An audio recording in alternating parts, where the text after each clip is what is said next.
अस्सलाम वालेकुम रहमतुल्लाहि व बरकातुहू। हमारी आज की जो सी रेमेडी है वो है जी फेस की स्किन को टाइट करने के लिए और उसको लिफ्ट अप करने के लिए।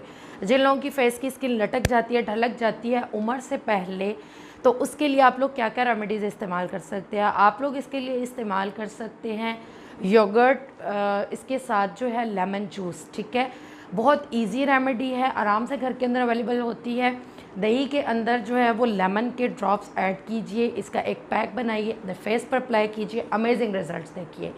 ठीक है जी। सेकंड रेमेडी के अंदर आप लोगों ने करना क्या है, आपने दालचीनी पाउडर, उसके अंदर जायफल का पाउडर और इसको आप लोग मिक्स करेंगे रोज़ वाटर के साथ।